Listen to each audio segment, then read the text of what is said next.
মুসলমানদের অবস্থা এমন হয়েছে, বিশ্বের সবচাইতে নন্দিত এই কিতাবটা একটু তেলাওয়াত করবার সময়টুকু আমাদের হয় না। ব্যস্ত, we are leading very super busy life. খুব ব্যস্ত আমরা, কোরআন পড়ার সময় নাই। প্রতিদিন যেন একটু তেলাওয়াত করি। রাজি আছেন তো দেবিদ্বারের ভাইয়েরা? প্রতিদিন একটু একটু তেলাওয়াত করা যাবে? আরেকটা কথা সব জায়গায় আমি বলি, মাতৃভাষায় এই কোরআনটাকে আপনাদের জানতে হবে। You have to know the holy Quran, the messages of the holy Quran in your own mother tongue, in your own language, আপনার নিজ ভাষায়। আমাদের ভাষা কি? কথা বলেন, বাংলা। এই বাংলা ভাষায় যেন আমরা কোরআন পড়ি, কোরআন শিখি। কোরআন আল্লাহ কি জানাতে চাইলেন, কি শিখাতে চাইলেন, বাংলা ভাষায় যেন আমরা এটা শিখি, আত্মস্থ করার চেষ্টা করি। দেখবেন মসজিদুল হারামে শায়েখরা যখন নামাজ পড়ায়, শায়েখ আব্দুর রহমান আস-সুদাইস, উনি যখন আযাবের আয়াত পড়ে উনি কাঁদে, কাঁদে না? আবার মুসল্লিরাও পেছন থেকে কাঁদে। এর কারণ উনিও আযাবের অর্থ বুঝে, মুসল্লিরাও অর্থ বুঝে। আমাদের তারাবির নামাজে, এত মসজিদে তারাবি পড়লাম বাংলাদেশে, কোনোদিন কোনো তারাবির নামাজে মুসল্লি আর ইমাম সাহেবরা কাঁদতে দেখছেন? কথা কন, কেন কান্দে না? বুঝে নাই। কোন দিক দিয়ে আযাব গেল, কোন দিক দিয়ে গজব গেল, কোন দিক দিয়ে জাহান্নাম গেল, কোন দিক দিয়ে ফেরাউন আসলো, কোন দিক দিয়ে ইউসুফ জুলেখার কাহিনী গেল, একটাও বোঝা যায়? কথা বলেন, বোঝা যায় না। ইমাম সাহেবও বোঝে না, আমরাও বুঝি না, কেউ বুঝে না, অর্থ বুঝি না, তাই আমাদের হৃদয়ে টাচ করে না। দেখবেন ওরা আযাবের আয়াত পড়লে কাঁদে, রহমত আর জান্নাতের আয়াত পড়লে ওদের হৃদয়টা ঠান্ডা হয়ে যায়। এর জন্য সালাতে আপনি কি পড়ছেন এটা বুঝতে হবে, সালাতে আপনি কি তেলাওয়াত করতেছেন বুঝতে হবে। আজীবন পড়লেন সামি আল্লাহু লিমান হামিদা, অর্থ কি অনেকেই জানে না, আছে না নাই? এজন্য মাতৃভাষায় কোরআন জানতে হবে, কোরআন তেলাওয়াত মনোযোগ দিয়ে শুনতে হবে, কোরআন পড়তে হবে, পড়ায় দিতে হবে। আপনি কাউকে যদি সূরাতুল ফাতিহাটা শুধু শিখায়া দেন, সে সারা জীবন যতবার সূরা ফাতিহা তেলাওয়াত করবে তার একটা পার্সেন্টেজ সওয়াব আপনার আমলনামায় আছে না নাই? এজন্য কোরআনের আবৃত্তি শিখা, কোরআনের অর্থ জানা মাতৃভাষায়, নিজে কোরআন পড়া, অন্যকে পড়ায় দেওয়া, এবং কোরআনের আন্দোলন করা দরকার আছে না নাই? সব সময় কোরআনের পক্ষে থাকার দরকার আছে না নাই? আল্লাহ তুমি আমাদেরকে সহি সমাজ দান করো। তাই আমরা যখনই কোরআনের কথা শুনবো নিজেদেরকে পরিবর্তনের জন্য শুনবো, ঠিক কিনা?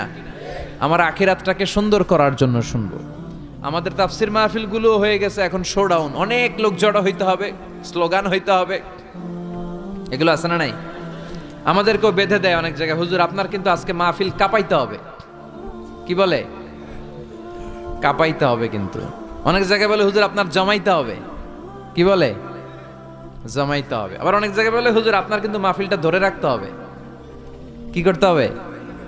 তো কোথাও আমাদের কাঁপাইতে হয়, কোথাও আমাদের জমাইতে হয়, আবার কোথাও মাহফিল ধরে রাখতে হয়। কথা বুঝতে পেরেছেন? তো মাহফিল কাঁপানো, জমানো, ধরে রাখা, এই টেন্ডেন্সি থেকে আসেন, বেরোয় আসি। We have to make a change. আপনাকে চেঞ্জ আনতে হবে, পরিবর্তন। বিশ্বনবী পৃথিবীতে এসেছেন পরিবর্তনের জন্য। তিনি কোনো জায়গায় খারাপ কিছু দেখলেই পরিবর্তন করে দিতেন। এক সাহাবাকে জিজ্ঞেস করলেন কি নাম? মাসমুক। সে বলে ইসমি হাজান, আমার নাম হলো হাজান। হাজান মানে দুশ্চিন্তা। হাজান মানে, বিশ্বনবী বললেন হাজান কারো নাম হতে পারে? দুশ্চিন্তা এটা একটা নাম হইল? বিশ্বনবী বললেন তোমার নাম আজকে থেকে হাজান নয়, আজকে থেকে তোমার নাম সাহাল। কি নাম? সাহাল মানে সহজ। সাহাল মানে? সে বলে না ইয়া রাসূলুল্লাহ, আমার বাপ চাচা নাম রাখছে হাজান, এটা আমি ছাড়বো না। বিশ্বনবী বললেন না, সাল্লে যাও। তো সে বাড়িতে চলে গেল। যাওয়ার পর থেকে ওই যে দুশ্চিন্তা তার আর পিছু ছাড়ে না। তার ব্যবসায় লস, তার চাকরিতে লস, ওর পেটে ব্যথা, ওর মাথায় ব্যথা, ওর জ্বর, ওর মেয়ে কান্দে, ওর বউ দৌড়ায়, ওর পোলায় কয় আমি মরুম। কষ্ট আর জ্বালা ছাড়েই না। সবাই বলে ওই যে বিশ্বনবী তোমার একটা সুন্দর নাম দিছিল, আনো নাই, এর বদদোয়া লাগছে, যাও নবীর কাছে মাফ চেয়ে নামটা চেঞ্জ করে আনো।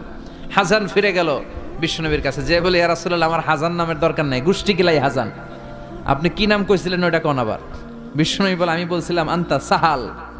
সাহাল মানে সহজ, সাহাল মানে? বিশ্বনবীর কাছ থেকে নাম চেঞ্জ করে সাহাল নিয়ে আসলো। সাহাল বলে যেদিন থেকে আমি নাম চেঞ্জ করেছি ওই দিন থেকে আমার জীবনের সব কাজগুলো সহজ করে দিয়েছে কে? কি নবী ছিলেন? খালি চেঞ্জ করে দিতেন। চেঞ্জ করে দিতেন। এক নারীকে জিজ্ঞেস করলেন, মাসমুকি, হোয়াটস ইউর নেম? সে বলে, আমার নাম আসিয়া। আসিয়া মানে অবাধ্য। বিশ্বনবী বলেন, এটা একটা নাম হইল? তোমার নাম আজকে থেকে জামিলা। জামিলা মানে সুন্দরী, বিউটিফুল লেডি। জামিলা মানে সুন্দরী। সে নাম চেঞ্জ করে জামিলা নিয়ে নিল। সবাই বলল, যেদিন থেকে বিশ্বনবী তার নাম জামিলা করেছে, ওই দিন থেকে মরার আগের দিন পর্যন্ত এই মহিলা সৌন্দর্যে কোনোদিন ভাটা পড়ে নাই। আবার বিশ্বনবী মক্কা থেকে মদিনায় হিজরত করতে গেলেন। বিশ্বনবী বললেন, মাসমুহাদিল আরদ, এই জমিনের নাম কি? সবাই বলল, এই জমিনের নাম ইয়াসরিব। কি নাম? মদিনার আগের নাম ইয়াসরিব। ইয়াসরিব মানে to take revenge from someone, কারো থেকে প্রতিশোধ নেয়া। বিশ্বনবী বললেন, আমি যেই শহরে থাকবো ওই শহরের নাম হবে প্রতিশোধ। How come? It's quite impossible, অসম্ভব। আমি রহমতের নবী, ওমা আরসালনাকা ইল্লা I have sent you as a mercy for the entire universe. ও নবী, আমি আপনাকে গোটা বিশ্বের জন্য রহমত করে পাঠিয়েছি। রহমতের নবী যেই শহরে থাকবে ওই শহরের নাম প্রতিশোধের শহর না। আজকে থেকে এই শহরের নাম তবা কিংবা তৈবা, পবিত্র শহর। পরবর্তীতে এই শহরের নাম করা হলো মদিনাতুর রাসূল, মদিনাতুন নবী। সুবহানাল্লাহ পড়েন। আবার বিশ্বনবী আরেক এলাকায় সফরে গেলেন। বললেন, মাসমুহাদিল আরদ, এই এলাকার নাম কি? সবাই বলে গাদিরা। কি বলে? গাদিরা। গাদিরা মানে আরদুন লা শাজারা ফিহি ওয়ালা নাবাত, এমন শহর যেই শহরে কোনো গাছ পালা, লতা পাতা, ঘাস জন্মায় না। বিশ্বনবী বললেন, এটা একটা নাম রাখছো তোমরা, গাদিরা? এই গদিরা নামের কারণেই তো এলাকায় কোনো গাছপালা হয় না, ওই এলাকায় কোনো গাছ হতো না। বিশ্বনবী বললেন, মিনাল ইয়াউম, আজকে থেকে এই এলাকার নাম গাদিরা নয়, আজকে থেকে এই এলাকার নাম আমি চেঞ্জ করে দিলাম খাদেরা। খাদেরা মানে সবুজ। খাদেরা মানে কি? বিশ্বনবী নাম চেঞ্জ করে দেওয়ার সাথে সাথে ওই এলাকায় ঘাস লতা পাতায় সবুজ শ্যামল হয়ে গেল। এজন্য পরিবর্তন লাগবে। We have to make a change. পরিবর্তন লাগবে। এই লোক দেখানো মানসিকতা থেকে আমাদের বেরিয়ে আসতে হবে। মাহফিল কাঁপানো, মাহফিল জমানো, মাহফিল ধরে রাখা, এগুলার কোনোদিন বলবেন? বলবেন? সব হবে আমাদের একজনের খুশির জন্য। তিনি কে? চিল্লায় বলেন, আল্লাকা সিররুন ইনদাল্লাহ বাইনাকা আনতা ওয়া বাইনাল্লাহ, আল্লাকা সাদাকাতুন তাখফা লা ইয়ালামুহা ইল্লাল্লাহ, আল্লাকা সিররুন ইনদাল্লাহ বাইনাকা আনতা ওয়া বাইনাল্লাহ, আল্লাকা সাদাকাতুন তাখফা লা ইয়ালামুহা ইল্লাল্লাহ। সুবহানাল্লাহ পড়েন। আল্লাকা সিররুন ইনদাল্লাহ বাইনাকা আনতা ওয়া বাইনাল্লাহ, তোমার আর তোমার আল্লাহর মধ্যে এমন কোন গোপন বিষয় আছে নাকি যেটা আল্লাহ ছাড়া কেউ জানে না? তোমার জীবনে এমন কোন গোপন দান আছে নাকি যেটা আল্লাহ ছাড়া কেউ দেখেনি? আমরা এখন দেখায় দেখায় দান করতে চাই, আছে না নাই? অমুক সমাজপতি, শিল্পপতি 2 লক্ষ টাকা বলেন মারহাবা, আছে না নাই? লোক দেখানো দান। এটা মিজানের পাল্লায় উঠালে কোনো ওজন হবে না। আপনি গোপনে 1 টাকা দিয়েছেন, এটারে উহুদ পাহাড়ের সমান ওজন করে আমলনামায় তুলে দিবে কে? এজন্য সবসময় খেয়াল রাখবেন যে একজনকে আমরা দেখাতে চাই, আমরা দেখাবো একজনকে। তিনি কে? মানুষকে দেখানোর জন্য কিছু করা যাবে? আল্লাহুম্মা রযুকনা ইখলাস। আল্লাহ তুমি আমাদের ইখলাস বাড়ায় দাও। আরো জোরে পড়েন আমিন। আমরা আজকে সূরাতুল মুলক থেকে কথা শুনবো। মুলক সূরার নাম কি? এই সূরার অনেক ফজিলত আছে। এই সূরা রাত্রিবেলা যারা তেলাওয়াত করবে তাদের কবরের আযাব হবে না। কবরের কথা শুনলে ভয় লাগে না? একদিন মাটির ভেতরে হবে ঘরে মন আমার, কেন বাঁধো দালান ঘর, প্রাণ পাখি উড়ে যাবে পিঞ্জর ছেড়ে, ধরা ধামে সবই রবে তুমি যাবে চলে, বন্ধু বান্ধব যত মাতা পিতা দ্বারা সুত সবই হবে তোমার পরে মন আমার, কেন বাঁধো দালান ঘর। ঠিক কিনা?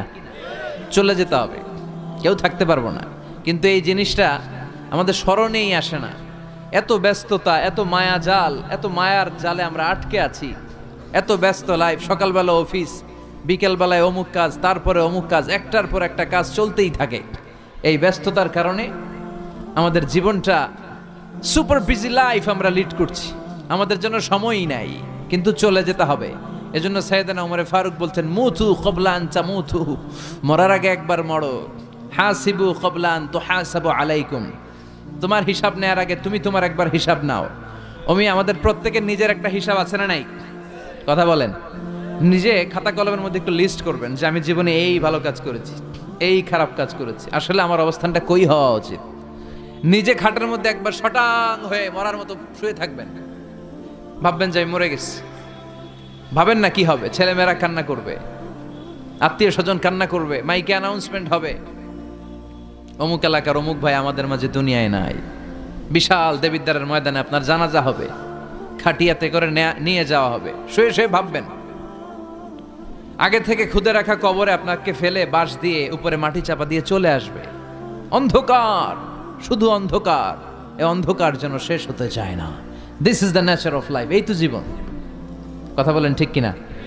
তো এগুলো ভাবার দরকার আছে না নাই? বিশ্বনবী বললেন এই সূরাটা এমন সূরা, মানিআতুন মিন আযাবিল কবর। এই সূরা মুলক যারা তেলাওয়াত করবে তাদের কবরে কোনো আযাব হবে। আজকে থেকে সূরাতুল মুলকের তেলাওয়াত করা যাবে? পারা যাবে? পারা যাবে?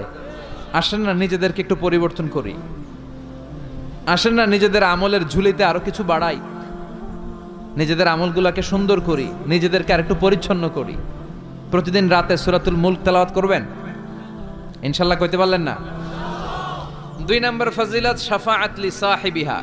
এই সূরা যারা তেলাওয়াত করবে, এই সূরা তেলাওয়াতকারীর জন্য আল্লাহর কাছে সুপারিশ করবে। 3 নম্বর ফজিলত, খাসামাত আন সাহিবিহা।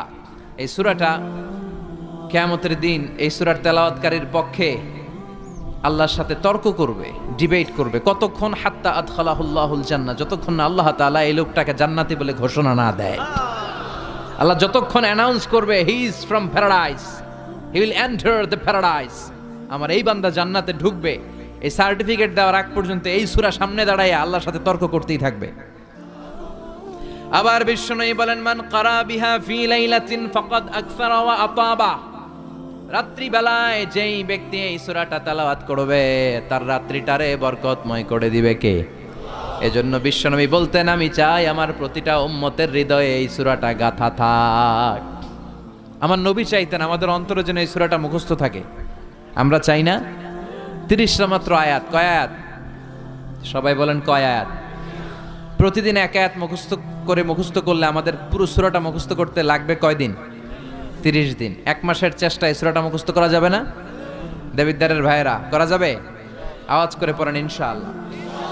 এই সূরার মাহাত্ম্য হচ্ছে, এই সূরা আপনার দৃষ্টিভঙ্গিকে চেঞ্জ করবে, আপনার চিন্তার জগতে আন্দোলন তৈরি করবে, আপনার চোখকে খুলে দিবে, আপনার ঘুমন্ত বিবেককে জাগিয়ে দিবে। বিশেষ করে যারা স্রষ্টা নিয়ে সন্দেহে থাকে তাদের জন্য এটার ভিতরে ডোজ আছে, মেডিসিন আছে। ইয়াং ছেলে পেলে অনেকে আমাদের প্রশ্ন করে, হুজুর আল্লাহরে নিয়ে অনেক প্রশ্ন জাগে, স্রষ্টার অস্তিত্ব নিয়ে, আখেরাত নিয়ে, কবরের জীবন নিয়ে আমাদের প্রশ্নের অভাব নাই, কারণ নাস্তিক্যবাদের ছড়াছড়ি আশেপাশে আছে না নাই? ইয়াং যারা আছে তোমাদেরকে একটা বই পড়ার সাজেস্ট আজকে আমি করে যাই। বইটার নাম অনেকে জানে, প্যারাডক্সিক্যাল সাজিদ। কি নাম?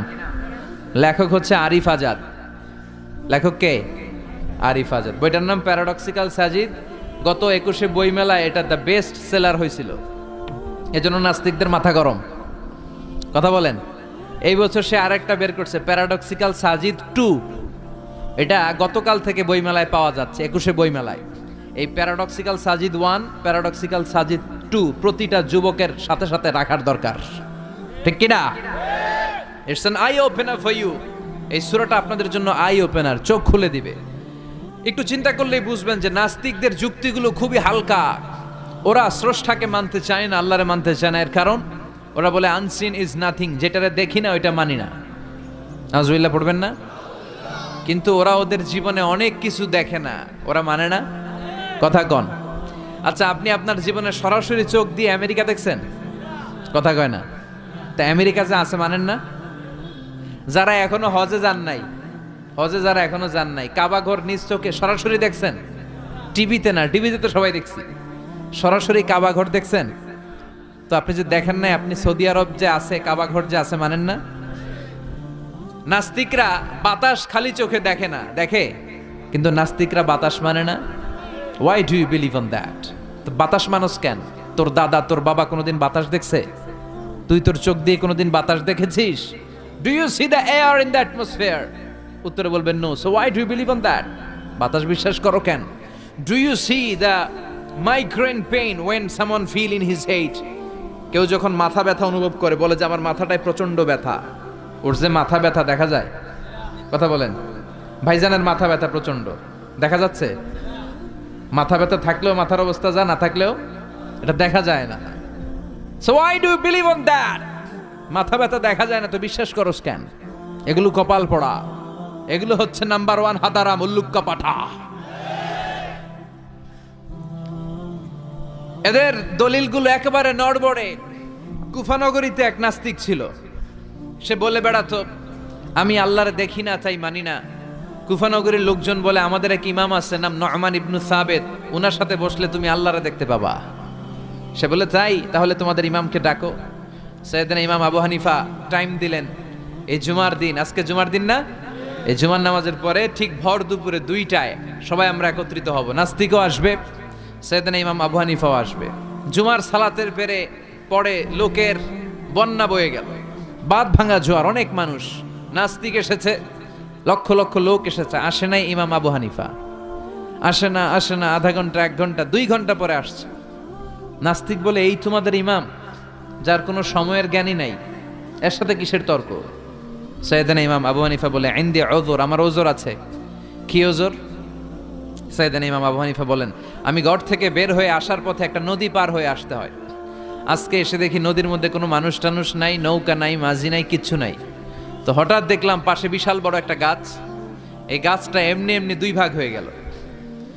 হঠাৎ গাছ থেকে এমনি এমনি লম্বা তক্তা হয়ে গেল, এমনি এমনি তক্তাগুলো জোড়া লেগে নৌকা হয়ে গেল। আর নৌকা আমার সামনে আসলো, মাঝি ছাড়া, লগি বৈঠা ছাড়া আমি নৌকায় যেয়ে বসলাম। নৌকাটা আমার নিয়ে টান দিয়ে সাঁ করে ওপার নিয়ে গেল। তো এই যে এই কাজগুলো আর প্রসেসিং গুলো হতে আমার 2 ঘন্টা সময় লেগেছে। নাস্তিক কয় তগ ইমাম গাঞ্জা খাইছে, মাথার তার ছিঁড়া গেছে, নাহলে কোনো সুস্থ মানুষ এই কথা বলতে পারে? এমনি এমনি নাকি গাছ ভেঙে তক্তা হয়, এমনি এমনি নাকি তক্তা লেগে নৌকা হয়, এমনি এমনি নাকি মাঝি ছাড়া নৌকা চলে? সাইয়েদনা ইমাম আবু হানিফা বললেন এই তো আপনি লাইনে চলে আসছেন, আপনারে বুঝানো এখন আমার খুব সহজ হবে। এমনি এমনি গাছ কাটে না করাত ছাড়া, এমনি এমনি তক্তা জোড়া লাগে না, নৌকা হয় না মিস্ত্রি ছাড়া, এমনি এমনি নৌকা চড়ে না মাঝি ছাড়া। তাহলে এত বিশাল বড় আকাশটা কেমন করে এমনি এমনি হলো? জমিনটা কেমন করে এমনি এমনি হলো? সাগর, মহাসাগর, পাহাড়, মরুভূমি কেমন করে এমনি এমনি হলো? এগুলোর একজন স্রষ্টা আছে না নাই? নাস্তিক কয় তাই তো, আসলেই তো আমি হাদারাম, আসলেই তো আমি উল্লুক্কা পাঠা। এইভাবে তো আমি কখনো ভেবে দেখি নাই, এইভাবে তো কখনো চিন্তা করি নাই। ও ইমাম, তুমি আমার ঘুমন্ত বিবেককে জাগিয়ে দিয়েছো, তুমি আমার চোখের সামনের পর্দাটা উঠিয়ে দিয়েছো, তুমি আমার দৃষ্টিভঙ্গিকে পরিবর্তন করে দিয়েছো। ও ইমাম, তুমি আমার চোখ খুলেছ, তুমি আমাকে হক চিনতে সাহায্য করেছো। আর দেরি করতে চাই না, আমারে পড়িয়ে দাও লা ইলাহা ইল্লাল্লাহু মুহাম্মাদুর রাসূলুল্লাহ। কালিমা পড়ে মুসলমান হয়ে গেছে। আল্লাহু আকবার পড়েন। এমনি নাস্তিকদের জন্য এই সূরার ভেতরে আল্লাহ তাআলা অনেক দিগদর্শন রেখেছেন, জীবন দর্শন রেখেছেন। আল্লাহ বুঝাতে চান যে গোলাম, আমারে চেনার জন্য, আমারে দেখার জন্য তোর ডক্টরেট ডিগ্রি লাগবে না, তোর ব্যাচেলর ডিগ্রি, মাস্টার্স ডিগ্রি লাগবে না। তুই আমার সৃষ্টির দিকে একটু নজর করে তাকা, একটু ঠান্ডা মাথায় চিন্তা করে দেখ, একটু সাগরের দিকে তাকা, একটু নদীর দিকে তাকা, একটু পাহাড়ের দিকে তাকা। তাকালেই তুই বুঝবি সামওয়ান ইজ কন্ট্রোলিং এভরিথিং। একজন এমডি আছে, ম্যানেজিং ডাইরেক্টর, মহা ব্যবস্থাপক, যিনি গোটা বিশ্বের সব ব্যবস্থাপনার আঞ্জাম দিচ্ছেন। চিল্লায় বলেন ঠিক কিনা? আল্লাহ বলে তুই সাগরের দিকে তাকা, পাহাড়ের দিকে তাকা, নদীর দিকে তাকা। সাগরের দিকে তাকালে আমি আল্লাহরে খুঁজে পাবি। ঝর্ণার দিকে তাকা, ঝর্ণার মধ্যে আল্লাহর নিদর্শন আছে না নাই? ঝর্ণা ঝর্ণা ঝর্ণা রে, বলনা বলনা বলনা রে, কার বিরহে পাগল পাড়া তুই, কার মিলনে ফুল ফসলে ভরা রে তোর দুকুল ভই, কার মিলনে ফুল ফসলে ভরা রে তোর দুকুল ভই, ঝর্ণা ঝর্ণা ঝর্ণা রে, বলনা বলনা বলনা রে, কার বিরহে পাগল পাড়া তুই। সুবহানাল্লাহ পড়েন। ঝর্ণা দেখছেন কোনোদিন? হড়ে হড়ে দেখছেন? সিলেটে মাধবকুণ্ড জলপ্রপাত, আর কোথায়? সীতাকুণ্ড, আর কোথায়? রাঙ্গামাটি, আর শ্রীমঙ্গল। ঝর্ণা আছে না? এই ঝর্ণার দিকে তাকাবেন, ঝর্ণার ঝরঝর শব্দের আওয়াজগুলো বোঝার চেষ্টা করবেন, দেখবেন ঝর্ণা আপনাকে বলে দিবে যে আমার স্রষ্টা কে। আল্লাহর সৃষ্টির দিকে তাকালে আল্লাহরে পাওয়ার সুযোগ আছে না নাই? এই তথ্যগুলো, এই উপাত্তগুলো, এই মেসেজ আর ইনফরমেশনগুলো আল্লাহ তাআলা এই সূরার ভেতরে ভরে দিয়েছে। শুনতে রাজি আছেন? আওয়াজ করে বলেন তো সূরার নাম। আরো জোরে সবাই বলেন কি নাম? মুলক। মুলক মানে কি? মুলক মানে রাজত্ব, মুলক মানে ক্ষমতা, মুলক মানে পাওয়ার, মুলক মানে কিংডম, মুলক মানে সভরেইনটি, মুলক মানে অথরিটি। অথরিটি কার? এজন্য রাব্বুল আলামিন বলেন তাবারাকাল্লাযী বিয়াদিহিল মুলকু ওয়া হুয়া আলা কুল্লি শাইইন কাদির। সুমহান সেই সত্তা যার হাতে ক্ষমতা, আর তিনি সকল কিছুই করতে ক্ষমতাবান, সবকিছুর উপর কর্তৃত্বশীল। চিল্লায় বলেন ঠিক কিনা? তাবারাকাল্লাযী, সুমহান তিনি, বিয়াদিহিল মুলক, যার হাতে ক্ষমতা। ক্ষমতা কার হাতে? নাকি প্রধানমন্ত্রীর হাতে, র্যাবের হাতে, পুলিশের হাতে, আমনেগো হাতে? আপনারা তো কোন ক্ষমতা সব আমগো হাতে। সকল ক্ষমতার উৎস কে? সকল ক্ষমতার উৎস আল্লাহ। কিন্তু আমরা বলে থাকি সকল ক্ষমতার উৎস জনগণ। এটা যুক্তিতে টিকে না। কি ক্ষমতা আছে আমাদের? কি ক্ষমতা আছে? কোনো ক্ষমতা নাই। মানুষকে আল্লাহ তেমন কোনো ক্ষমতাই দেয় নাই। যেটা দিছে এটার ক্ষমতা বলা যায় না। চিল্লায় বলেন ঠিক। আসল ক্ষমতার মালিক হলেন আল্লাহ। আমাদেরকে তো আল্লাহ দুর্বল করে বানিয়েছেন। ওয়া খালিকাল ইনসানু দাঈফা, আমাদেরকে দুর্বল করে তৈরি করেছে কে? শুধু আমরাই দুর্বল না, আমি দুর্বল, আমার বাপ দুর্বল, আমার দাদা দুর্বল, আমার 14 গোষ্ঠী দুর্বল। আমরা দুর্বলের ঘরের, চিল্লায় বলেন দুর্বলের ঘরের। সেই দুর্বলের ঘরের দুর্বল কয় আমরা সব ক্ষমতার উৎস। কি ক্ষমতা আছে আমার? আজকে মাহফিলের প্যান্ডেলের পেছন থেকে বলে, কেউ যদি বলে ওঠে হুজুর সাপ, কি বলে? সব দৌড়। আমি আমার নানা ঘরে লয়ে দৌড় তুমি এদিকে, দৌড়া চাচা আপন প্রাণ বাঁচা। সাপ কথাটা তো মজা করে বললাম, এতে অনেকে খুঁজতেছে আসলে কি সাপ। আর আসলেই যদি একটা anaconda, C snake, black mamba, king cobra, Python এসে ফস করে যদি প্যান্ডেলে যদি একটা ঢুকতো, পাওয়া যেত কাউরে? কথা কন। তো এই হচ্ছে আমাদের ক্ষমতা। সাপ বাদ দেন, বাবা ব্যাংক চিনেন? চিনেন না? না, দেবিদ্বারে তো বাবা ব্যাংক নাই। কি করে? খালি লাফায়। 10টা বাবা ব্যাংক, 2টা এই স্টেজে, আর বাকি 8টা প্যান্ডেলে যদি ছেড়ে দেওয়া হয়, বাবা ব্যাংক আর কি লাভ দিবে? এর চেয়ে বড় লাভ দিবেন আপনারা। বাবা ব্যাংকের চেয়ে বড় লাভ দিয়ে আমরা দৌড়াইতে শুরু করব। কত অসহায় আমরা, কত দুর্বল। বল্লা পোকা, মৌমাছি আমাদেরকে কামড় দিয়ে উড়াল দেয়, এটারে ধরে যে মারমু এটাও পারি না। কুত্তায় আম করে কামড়াইলে আমরা কুত্তারে কামড়াইতেও পারি না। কি অসহায়। পিঁপড়া কামড় দিলে আমরা কিছু করতে পারি না। কানের ভিতরে যদি কারো পিঁপড়া ঢুকে থাকে বুঝবেন সে মজাটা কি। আহা, হ্যাঁ, বাঁচার কোনো সুযোগ নাই, কোনো ক্ষমতাই নাই। এরপরও আমরা বলি সব ক্ষমতার মালিক আমি। দেখবেন যাদের ডায়রিয়া হয় আর 5-7 বার টয়লেটে গেছে, এর চেহারার দিকে তাকানো যায় না। বৈশা গেছে, বৈশা যান।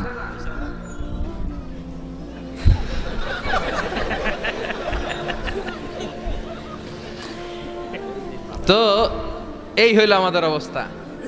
5-6 বার টয়লেটে গেলে আর ওর দইরা দাঁড় করানো যায় না। কাই মরে যাইও, আরে সবাই মাফ করে দেন, আই আর হাইতেন না, আমি পারবো না, আমার মাফ করে দেন। পারবি না কেন? তুই না ক্ষমতার উৎস। কথা কন। আসলে আমাদের কোনো ক্ষমতা নাই, আমরা দুর্বল। আসল ক্ষমতার মালিক একজন, চিল্লায় বলতে হবে তিনি কে। আমরা যে কত দুর্বল। ন্যাচারাল ক্যালামিটি অর ডিজাস্টার যখন হয়, প্রাকৃতিক দুর্যোগ, তখন নিজের অবস্থা খেয়াল করবেন। বন্যার সময় মানুষের কি অবস্থা হয়, ঠিক কিনা? ভূমিকম্পের সময় কি অবস্থাটা হয় আমাদের? রাত 3টার দিকে যদি ভূমিকম্প হয়, দৌড়, লুঙ্গি পইরা দৌড়, লুঙ্গি ছাড়াও দৌড়, আগে জান বাঁচাও। পাগল হয়ে যায়। বাচ্চাটারে কোলে নিয়ে দৌড়াবো, না স্ত্রীকে ঘুম থেকে জাগাবো, না ভাড়াটিয়াদেরকে উঠাবো, না নিজেই ছাদের উপর থেকে লাফ দেবো? ত্রাস, ভয়, ভূমিকম্প, সবাই দৌড়। দেখবেন ভূমিকম্প হইলে বাড়িওয়ালাও দৌড়, ভাড়াটিয়াও দৌড়। নাকি ভাড়াটিয়ারা দৌড়ায়, বাড়িওয়ালারা দৌড়ায় না? কথা কন। ডোনাল্ড ট্রাম্প যে বিল্ডিং এ থাকে ওইটাতে ভূমিকম্প হইলে ডোনাল্ড ট্রাম্প তো দৌড়াবে না? না, ডোনাল্ড ট্রাম্পও দৌড়াবে। আমি কিছু টেলিভিশনের লাইভ প্রোগ্রাম দেখেছি, ওখানে উপস্থাপক আর অতিথিরা ক্যামেরা ট্যামেরা মেকআপ টেকআপ নিয়ে বসছে। একটু পরে শুরু হয়েছে ভূমিকম্প, মাইক থুইয়া দিয়া উপস্থাপক দৌড়। তো যেহেতু মেকআপ টেকআপ একেবারে ক্যামেরা ট্যামেরা সব সেটিং, অতিথিরা ওঠে না, একটু পরে আবার নাড়াচাড়া, এবার অতিথিও দৌড়। বাঁচার জন্য সব দৌড়। এই হচ্ছে আমাদের ক্ষমতার দৌড়াত্ম। এরপরও আমরা বলি আমরা নাকি ক্ষমতার উৎস। তুফান হলে, এইখানে একটা তুফান হলে 70 কিলোমিটার বেগের জাস্ট বাতাসটাকে যদি আল্লাহ এর তীব্রতা যদি বাড়িয়ে দেয়, সব দৌড় আমরা। কথা কন। আল বাহরু জুনদুম মিন জুনুদিল্লাহ, আর রিহু জুনদুম মিন জুনুদিল্লাহ। বাতাস আল্লাহর সৈনিক, আগুন আল্লাহর সৈনিক, তুফান আল্লাহর সৈনিক। চিল্লা এখন ঠিক কিনা? 2004 সালের সুনামির কথা ভুলে গেছেন? ইন্দোনেশিয়া একটা প্রদেশ আছে, বান্দা আছে, এক ধাক্কায় 3 লক্ষ সাগরের ভেতরে। জাপানের কান্টো শহরে 1 লক্ষ নয়, একটা ধাক্কায়, কয়েক সেকেন্ডের ব্যবধান। একটু আগে নাচানাচি করতেছিল, দুম্মা চলে দুম, একটু পরে সব হয়ে গেছে দুম দুম। একেবারে সাইজ করে ফেলছে কে? আহা, কোনো ক্ষমতা নাই, ক্ষমতার মালিক কে? এজন্য রাব্বুল আলামিন বলেন, তাবারাকাল্লাযী বিয়াদিহিল মুলকু ওয়া হুয়া আলা কুল্লি শাইইন কাদির। সুমহান সেই সত্তা যার হাতে ক্ষমতা, ক্ষমতা কার হাতে? কক্সবাজারে দেখবেন একটা দ্বীপ আছে, একমাত্র দ্বীপ যেটাতে পাহাড় আছে, নাম মহেশখালী। ওইখানে বৌদ্ধদের স্বর্ণ মন্দির আছে। ওখানে তুফান টুফান শুরু হইলে বৌদ্ধরাও জিকির করা শুরু করে দেয় আল্লাহর। সুবহানাল্লাহ কইবেন না? তুফানে পড়লে দেখবেন হিন্দু, বৌদ্ধ, আস্তিক, নাস্তিক সবাই জিকির করে একজনের, চিল্লায় বলেন তিনি কে? আমরা মাঝে মাঝে আমাদের প্রোগ্রাম স্কেডিউল এত টাইট থাকে, মাঝে মাঝে আমরা প্লেনে, হেলিকপ্টারে এক জেলা থেকে আরেক জেলায় যাই বাধ্য হয়ে। সিলেটে প্রোগ্রাম, কক্সবাজারে প্রোগ্রাম, ওই অমুক জায়গায় প্রোগ্রাম, তো ফ্লাইট ধরা লাগে। তো আমরা আভ্যন্তরীণ ফ্লাইটে চড়ে চড়ে আমরা যাই। তো আমরা যখন যাই, ওখানে কিছু এয়ার হোস্টেস থাকে বিমানের ভেতরে, এদেরকে বলে বিমানবালা। খুব সুন্দরী স্মার্ট নারীদেরকে তারা রিক্রুট করে, নিয়োগ দেয়। এদের যদি 3-4টা সন্তান হয়ে যায়, এদেরকে আবার চাকরিতে রাখে না। সৌন্দর্যটাই যাদের পুঁজি। তারা লিপস্টিক মেখে, পারফিউম মেখে, মেকআপ করে, ভেরি বিউটিফুল লেডি। ওরা আসে, এসে আমাদেরকে খাবার টাবার দেয়, ইনস্ট্রাকশন দেয়। তো বিমানটা, আভ্যন্তরীণ বিমানগুলো বাংলাদেশের ভেতরে যেগুলো চলে, এগুলো 14 থেকে 15,000 ফিট উপরে ওঠে। তো বিমানটা প্রথমে রানওয়েতে ট্যাক্সি করে, মানে বিমান যখন মাটিতে চলে এটাকে বলে ট্যাক্সি। কি বলে? ট্যাক্সি ছেড়ে যখন উপরে ওঠে এটারে বলে টেক অফ। কি বলে? তো এটা যখন বিমানটা যখন টেক অফ করবে, তখন দেখলাম এই এয়ার হোস্টেসগুলো, যেগুলোর পর্দা নাই, হেজাব নাই, শালীনতা নাই, মাইক্রোফোন হাতে নিয়ে ঘোষণা দিচ্ছে, ভদ্র মহিলা এবং ভদ্র মহোদয়গণ, আপনারা আপনাদের সিট বেল্টগুলো বেঁধে নিন। এখনই আমাদের উড়োজাহাজটি শাহজালাল আন্তর্জাতিক বিমানবন্দর থেকে শাহ আমানত বিমানবন্দরের উদ্দেশ্যে 15,000 ফিট দিয়ে উড়ে যাবে। এরপরে পড়তে শুরু করে আল্লাহু আকবার, আল্লাহু আকবার, আল্লাহু আকবার। তো আমি উল্টা ঘুরে তাকাইলাম, কি রে এই মাইয়া আল্লাহু আকবার কয় কেমনে? ঘুরে দেখি হাতের মধ্যে এরকম কাগজ, এই কাগজ থেকে দেখে দেখে পড়তেছে। উচ্চারণ কিন্তু আমগো মতো না, পড়তেছে আল্লাহু আকবার, আল্লাহু আকবার, আল্লাহু আকবার, সুবহানাল্লাযী সাখখারা লানা হাযা। পুরো দোয়াটাই পড়ছে, ওমা কুন্না লাহু মুকরিনিন ওয়া ইন্না ইলা রাব্বিনা লামুনকালিবুন। তো আমি হিসাব মিলালাম, ঘটনা কি? লিপস্টিক, মেকআপ, সুটেড, বুটেড, পারফিউম মাখা, হিপ হপ স্টাইলের মেয়ে, এরা আল্লাহু আকবার পড়ে কেন? তো তখনই খেয়াল করে দেখলাম যে বিমানটা এখন ছাড়ছে, জমিন ছেড়ে দিয়ে 15,000 ফিট উপরে যাচ্ছে। ওরা খুব ভালো করেই টের পায়, এই 15,000 ফিট উপরে যখন বিমান থাকবে, ওরে বাঁচানোর কেউ নাই, ওকে রক্ষা করার কেউ নাই। তখন ওর কোনো পাওয়ার নাই, কোনো ক্ষমতা নাই, চিল্লায় বলেন ঠিক কিনা। তখন কোনো সিকিউরিটি নাই। আহা কি দুর্বল মানুষ। বিমান বাঁকা হয়ে গেলে সবাই চিল্লায় বাঁচাও। যদি জিজ্ঞেস করেন কে বাঁচাবে, বলবে হুজুর আপনি বাঁচান। আছে না নাই? দুর্বল। আসল ক্ষমতার মালিক হলো একজন, চিৎকার করে বলতে হবে তিনি কে। এজন্য রাব্বুল আলামিন বলেন তাবারাকাল্লাযী বিয়াদিহিল মুলকু ওয়া হুয়া আলা কুল্লি শাইইন কাদির। সুমহান সেই সত্তা যার হাতে ক্ষমতা। ক্ষমতা কার হাতে? আমাদেরকে আল্লাহ ক্ষমতা দিয়েছেন ঠিক, এটা সাময়িক, লিমিটেড, তবে আনলিমিটেড ক্ষমতার মালিক কে? এই যে আমাদের মাননীয় প্রধানমন্ত্রী শেখ হাসিনা নতুন টার্মের জন্য আসছে না? কয় বছর? 5 বছর। কোন দেশে আসে 10 বছর, কোন দেশে 15 বছর। তো এই যে আল্লাহ ক্ষমতার চেয়ারে বসে, আল্লাহ আসছে কয় বছরের মেয়াদে? কথা বলেন। 50 বছর, 100? হ্যাঁ, কয়দিন থাকবে উনি? আজীবন। রব্বুল আলামিন বলেন হুয়াল আউয়ালু ওয়াল আখিরু ওয়াল যাহিরু ওয়াল বাতিন ওয়া হুয়া বিকুল্লি শাইইন আলিম। আল্লাহ বলে আমি প্রথম, আমার আগে কেউ নাই। ঠিক কি না? ওয়াল আউয়ালু ওয়াল আখির, আমি শেষ, আমার পরে কেউ নাই। আমি প্রকাশ্য, আমি গোপন, সূচনাহীন, অতীতকাল থেকে আমি আল্লাহ ক্ষমতার চেয়ারে বসা, সীমাহীন, ভবিষ্যৎহীন, শেষহীন, ভবিষ্যৎ পর্যন্ত ক্ষমতার চেয়ারে বসে থাকবে কে? আল্লাহ বললেন আমি প্রথম, আমি শেষ। প্রথমে কে? চিল্লায় বলেন। প্রথমে কে? শেষে কে? প্রথমে আল্লাহ আল্লাহ, শেষেও আল্লাহ আল্লাহ, আকাশে আল্লাহ আল্লাহ, জমিনে আল্লাহ আল্লাহ। সবাই পড়েন। প্রথমে আল্লাহ আল্লাহ, শেষেও আল্লাহ আল্লাহ, আকাশে আল্লাহ আল্লাহ, জমিনে আল্লাহ আল্লাহ। নিখিল জাহান গায়ে গুণগান, তার নামে গায় আমরাও গাহি তাআলা, হামদে বারি তাআলা, হামদে বারি তাআলা, হামদে বারি তাআলা। সুবহানাল্লাহ পড়েন। তিনি প্রথম, তিনি শেষ, তিনি চিরকাল ক্ষমতার চেয়ারে বসে থাকবেন। চিল্লায় বলেন ঠিক কিনা। আবার পৃথিবীতে অনেক দেশে দেখবেন ডেমোক্রেটিক সিস্টেমে ক্ষমতায় আসে, মানে ভোটে জিতে, যেমন আমাদের দেশ। তো আল্লাহ তো ভোটে জিতে আসছে না? আল্লাহ ভোটে জিতে আসছে। অনেক দেশে মোনার্কি সিস্টেম, মানে রাজতন্ত্র, রাজার পোলা রাজা, আল্লাহর বাপ ছিল রাজা, এই জন্য আল্লাহও রাজা। এরকম আল্লাহ চিরকাল, আজীবনের মেয়াদ নিয়ে তিনি ক্ষমতার চেয়ারে বসা। চিৎকার করে বলেন ঠিক কিনা। আবার পৃথিবীর অনেক দেশে দেখা যায় আন্দোলন করে সরকারকে ক্ষমতার চেয়ার থেকে নামানো যায় কি যায় না? পৃথিবীতে এরকম হয়েছে না অনেক জায়গায়? আন্দোলনের ঠেলায় সরকার কয় আমি নাই। আবার মাঝে মাঝে মিলিটারি কু হয়, সেনা বিদ্রোহ, জানেন না আপনারা? তা আমরা পৃথিবীর 700 কোটি মানুষ সবাই মিলে যদি আল্লাহর বিরুদ্ধে আন্দোলনে নেমে যায়, তাইলেই তো আল্লাহর ক্ষমতা শেষ। যাবে না? 700 কোটি মানুষ মিলেও পারা যাবে না।